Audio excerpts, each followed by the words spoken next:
Hello বন্ধুরা, আজকে নিয়ে এসেছি ঈদের ভিডিও নিয়ে।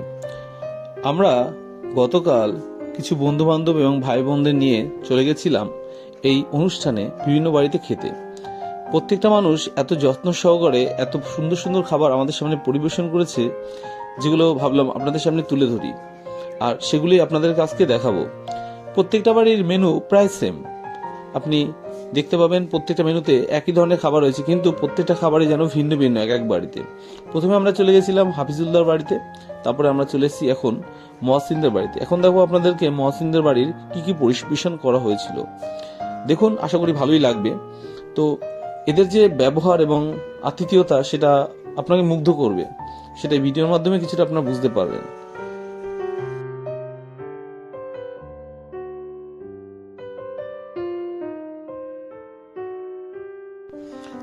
ঘুগনির টেস্ট সত্যি আলাদা। এরপরে আমাদের জন্য নিয়ে এসেছিল রুটি, চালের রুটি। সেটা আবার আমাদের দাদার ভীষণ প্রিয়, তাই তিনি পাওয়া মাত্র আর দেরি করলেন না, ছো মেরে নিয়ে নিলেন।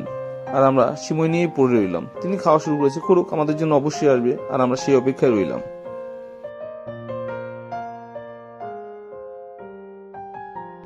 চালের রুটির সাথে মাংস কেমন লাগে, আপনি কি কখনো খেয়েছেন? কমেন্টে অবশ্যই জানাবেন।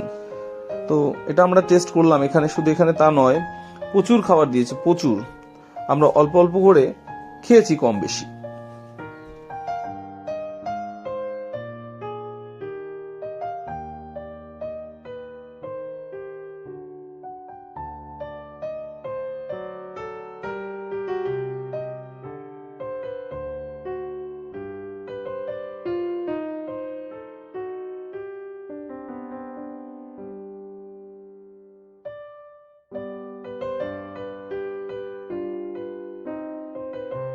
খাবার শেষে গরম গরম ডিম সিদ্ধ, এটা তো ভাবাই যায় না। এত খাবার হলো, তারপরে গরম গরম ডিম সিদ্ধ, তাও এরা রাখেনি, সব শেষ করে দিল।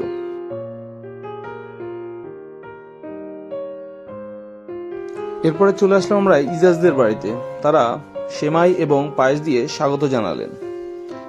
এখানেই আমাদের আইটেম শেষ নয়, এরপর অনেক আইটেম রয়েছে, তবে আমরা সব আইটেমে হাত দেওয়ার সাহসটা পেলাম না, কারণ পেটে জায়গাটা একটু কম ছিল। তো এদের ঘুগনিটা অসাধারণ ছিল, কারণ কাবলি ছোলা দিয়ে তৈরি করা ছিল, আর প্রত্যেকটা খাবার সত্যি ভালো ছিল। আমরা অল্প অল্প করে এখানেও খেয়ে নিলাম। এরপরে ছিল কচুরি। বুঝতেই পারছেন কিসের কচুরি, বলার কিছু নেই। কচুরির সাথে মাংস, সেটাও আমরা অল্প অল্প খেয়েছি। আর আমি যে খেয়ে শেষ করেছি তার প্রমাণ হিসেবে এই প্লেটটা দেখতেই পাচ্ছেন, পুরো ফাঁকা করে দিয়েছি।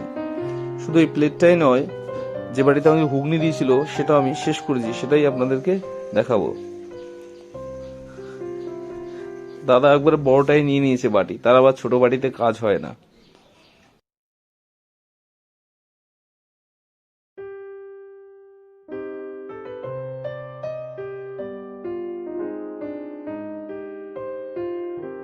এরপরে চলে গেছিলাম আমরা তিন বন্ধু সুমনাদের বাড়িতে। সেখানে তারা ফ্রুটি দিয়ে আমাদের ওয়েলকাম করলো। তারপরে সীমাই তো আমাদের দিকে চাকিয়ে ছিলই, তাছাড়াও ঘুগনি, মাংস এবং লুচি, এরা এসে আমাদের দিকে উঁকি মারছিল। আমরা দূর থেকে একটু ফটো টটো তুললাম, পরে বলছি দেখছি তোমাদের সাথে কি করা যায়। আসলে একই দিনে সব বাড়িতে অ্যাটেন্ড করাটা খুবই অসম্ভব একটা ব্যাপার। শুধু অসম্ভব নয়, ভীষণ চাপের। আর প্রত্যেকটা মানুষই চায় খাওয়াতে, আর আমরাও চাই খেতে, কিন্তু পেট তো একটা নির্দিষ্ট জায়গা আছে, সেটা তো তার বেশি নিতে পারবে না, লোড নিলে হয়তো বাস্ট করতে পারে। তো সুমনাদের বাড়ি থেকে অল্প অল্প করে আমরা খেয়েছি। খাওয়ার পরে চলে গেলাম আমরা শাহিনাদের বাড়িতে। শামিমা, সরি, ওর নামটা মাঝে আমি ভুল বলে ফেলি। তো তারাও সেমাই এবং ঘুগনি দিয়ে আমাদেরকে ওয়েলকাম করলো। আসলে এতটা পরিমাণে খাওয়া সম্ভব নয়, তাই একটা প্লেটে অল্প অল্প করে তুলে নিলাম। আর মাংস আমাদের দিকে তাকিয়েছিল, কিন্তু মাংসকে এখানে গুড বাই বলতে হয়েছিল, কারণ সেই দুপুর 2টো থেকে সন্ধ্যা প্রায় 6:30 বেজে গেছিল, তখনও আমরা খেয়েই চলেছিলাম। এতটা খাওয়া সম্ভব নয়, তাই প্লেটে অল্প অল্পই নিলাম, দেখতেই পাচ্ছেন, কারণ এখনো অনেক বাড়িতে যেতে হবে। হঠাৎ করে মরিনুলের সাথে দেখা, তো সেখানে চলে গেলাম আমরা কারিমাদের বাড়িতে। সেখানেও সেম পায়েস নিয়ে এসছে আমাদেরকে ওয়েলকাম করাতে। কিন্তু ওদের বাড়িতে ছিল পকোড়া। পকোড়া তো অবশ্যই খেতে হবে, কারণ এক বাড়িতে আমাদের পকোড়া দেয়নি। তো আমরা চিকেন পকোড়া খেয়ে নিলাম এবং সেখান থেকে খেয়ে মোটামুটি চলে গেলাম কারিমুলদের বাড়িতে। এদের সাথে আমার সম্পর্কটা অনেক পুরনো, তাই খাবার দাবার একটু বেশিই দিয়েছে। এই সেই কারিমুল, ভীষণ ভালো ছেলে, ফানি ক্যারেক্টার। তো এদের বাড়িতে যে খাবারগুলো দিয়েছিল তার ভিতরে ছিল ইউনিক যেটা, সেটা হলো গাজরের হালুয়া। তো হালুয়া তো টেস্ট করতেই হবে, না করলে নয়। দেখি চলুন গাজরের হালুয়ার একটা রিভিউ দিয়ে দিই, একদম অনেস্ট রিভিউ। হালুয়াটা তো অনেকদিন পর খেলাম, আর রান্নাটাও দারুণ হয়েছে, সত্যি দারুণ খেলাম, অসাধারণ। চলুন আপনাদেরকে একটু ডিটেলসে দেখাই যে হালুয়াটা কেমন ছিল। খুবই ভালো খেয়েছি এবং গল্প করেছি অনেকক্ষণ, কারণ এখান থেকে বেরোতে হবে, কারণ আমাদের জন্য এখনো একটা বাড়িতে ওয়েট করছে। এখন বাজে রাত 10:45। এখন আমরা যাব সোহেলদের বাড়িতে। দেখা যাক সোহেলদের বাড়িতে কি কি রয়েছে। চলুন বন্ধুরা।